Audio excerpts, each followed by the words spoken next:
Bom dia, boa tarde, boa noite para quem está assistindo a gente aqui. Sejam bem-vindos a Estudo, a página de estudos de três jovens que criou esse canal com a ideia de registrar os nossos estudos e também ajudar jovens da nossa idade e até mais velhos a entenderem a arte de estudar. Enfim, indo direto ao assunto, se vocês estão aqui é para assistir sobre solubilidade, o assunto de hoje.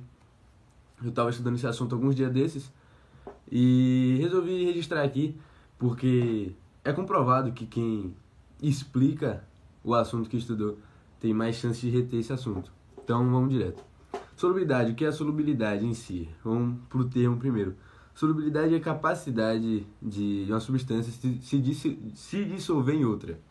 Aqui eu anotei que solubilidade é a capacidade de uma substância se dissolver em outra, formando assim uma mistura homogênea. Então a solução é uma mistura homogênea. Solubilidade é isso, certo? Quando há a solubilidade de uma substância em outra, é formada uma solução, mistura homogênea, como falei. A mistura homogênea é baseada em dois componentes, o solvente e o soluto. O solvente é a substância que está em maior quantidade e o soluto é a substância que está em menor quantidade. Então, assim, quando eu jogo sal em água, um pouco de sal em um copo d'água, a água é o solvente porque está em maior quantidade e o sal é o soluto porque está em menor quantidade, ele dissolve na água, entendeu? É tranquilo. Partindo logo rápido depois disso, existe o coeficiente de solubilidade dentro da solubilidade. O coeficiente de solubilidade é o limite de uma substância a certa temperatura e a certa pressão e a certa quantidade de solvente dessa substância se dissolver. Então, resumindo aqui, quantidade máxima de substância. Então, coeficiente de solubilidade, para quem está anotando, quantidade máxima de uma substância que consegue se dissolver em certa quantidade de outra em determinada temperatura e pressão. Tranquilo. Esse é o coeficiente de solubilidade. Então, exemplo, substância A, estou dissolvendo em água, em 100 gramas de água, a 25 graus Celsius e a 1 atm, que seria 1 atmosfera, a forma de medir a pressão. Tranquilo? Então, essa substância A em água, 30 gramas é o máximo que ela dissolve em 100 gramas de água. Então, se eu boto 35 gramas, forma um corpo de fundo. O que é o corpo de fundo? O corpo de fundo é o resto que sobra embaixo do copo, vamos supor, nesse caso que é o copo d'água, porque passou do limite. Então o coeficiente de solubilidade era 30, joguei 35, sobrou 5 gramas de corpo de fundo. Então o máximo foi 30, coeficiente de solubilidade. Tranquilo. Seguindo, coeficiente de solubilidade é proporcional. É o importante citar também. Então, se a 100 gramas de água a substância A é 30 gramas, se dobrar a quantidade de água, dobra o coeficiente. Então, em 200 gramas de água, o coeficiente de solubilidade vai ser 60, entendeu? Então, eles são proporcionais. Existem três tipos de solução. Solução saturada, solução insaturada e solução supersaturada.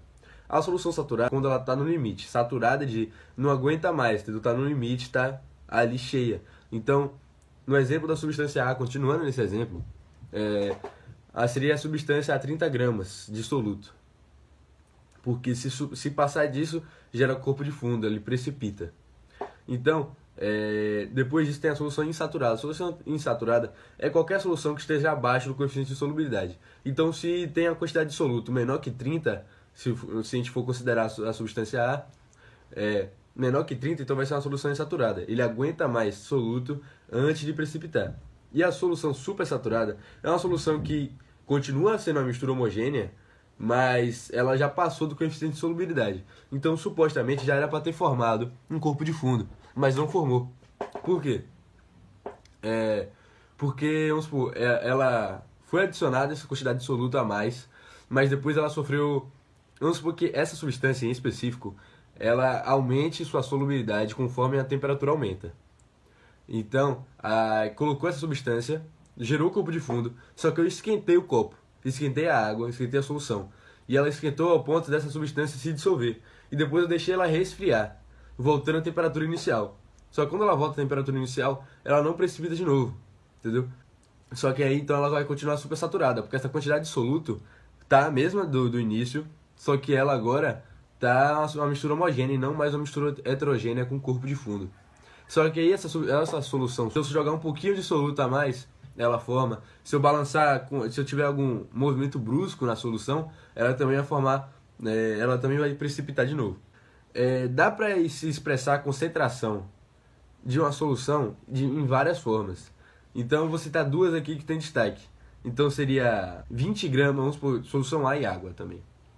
Vamos supor que seja 20 gramas por litro. Então, a cada 1 litro da solução no geral, tem 20 gramas de soluto. Isso não dá. Com essa medição de concentração, ela não dá pra gente saber quantos gramas tem, não dá pra gente saber a massa da solução. Mas ela também pode ser usada. Agora, algo mais específico para saber a massa é a concentração por porcentagem. Então, se eu digo assim, nessa solução tem 5 gramas de soluto, então a cada 100 gramas de solução, 5 gramas são de soluto. Entendeu? Então, esse é mais específico, porque aí é de massa em massa, e não massa em litro. Essa é uma forma de medir mais tranquilo. Mas também você tem que ficar ligado numa coisa, que você, para ficar mais esperto é assim, show, vamos supor, existem 30 gramas de soluto em 100 gramas de solvente. Não vai ser 30% nesse caso, porque você tem que somar os dois para pegar a massa da solução. Então seria 130 gramas. Então seria 30 gramas para 130 gramas. E aí você teria que fazer uma regra de 3 para saber quantas porcentagem seria, porque você tem que levar em consideração 100 e não 130. E aí você vai fazer esse cálculo, acho que vai dar 23 e pouquinho, mas é só para vocês ficarem ligados, porque sempre tem que estar na proporção de 100, não mais que isso. Essa poderia até te enganar, porque seria 100 gramas de solvente e 30 gramas de soluto. A gente poderia achar que seria 30%, mas não é. Tem que ficar ligado nisso. Isso seria a solubilidade de sólidos em líquidos, eu acabei de falar. Para deixar, então, um resumo assim de final. Existem substâncias que, com o aumento da temperatura, então a temperatura tem muita influência na solubilidade, certo? Existem algumas substâncias que, com o aumento da temperatura, a solubilidade vai aumentando conforme a temperatura aumenta. Existem algumas substâncias que, conforme a temperatura aumenta, a solubilidade diminui, certo? Então, se tem 30 gramas, 30 gramas é solubilizado a 20 graus Celsius na temperatura, a 50 pode ser tipo assim, 25 gramas, 20 gramas de substância solubilizada, entendeu? A cada 100 gramas de água. Então, esse caso seria, a solubilidade diminui conforme a temperatura aumenta. E tem as substâncias que não mudam muita coisa conforme a temperatura aumenta. Então, NaCl é um exemplo. Ele se mantém constante enquanto a temperatura da substância aumenta. Então, existem esses três tipos de substância. Em muitas questões de prova sobre esse assunto, podem cair alguns gráficos. Gráficos de solubilidade das substâncias. Então, vocês têm que ficar ligados nisso. Agora eu vou falar um pouco sobre a solubilidade de gases em líquidos, que é algo bem curioso também, certo? Então, para solubilizar um gás no líquido, você tem que entender uma coisa. É um pouco mais difícil, claro. Então, para você conseguir fazer isso, então, ou a pressão tem que estar mais alta. Então, você tem que, vamos supor, ser um copo, a pressão tem que estar alta ao ponto de prender o gás ali dentro da substância, entendeu? Ela vai pressionar os gases para eles se manterem solubilizados no líquido, senão eles vão querer sair dali. Ou a temperatura tem que estar baixa. Então, se a temperatura está baixa, as partículas estão mais juntas. Então, as partículas ficam mais juntas, elas se remexem menos e aí tem mais tendência ao gás continuar solubilizado no líquido. Agora, se você diminui a pressão, então, vamos supor que o copo esteja assim, e você diminui a pressão, sobra mais espaço vazio para a solução preencher.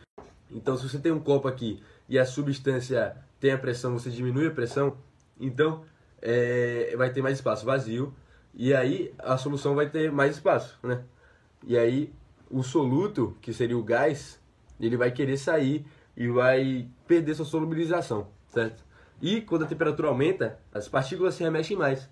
As partículas se remexendo mais, tem mais tendência do gás se desprender do líquido e deixar de se solubilizar, certo? Um exemplo muito evidente nisso é quando os jogadores vão jogar em elevadas altitudes.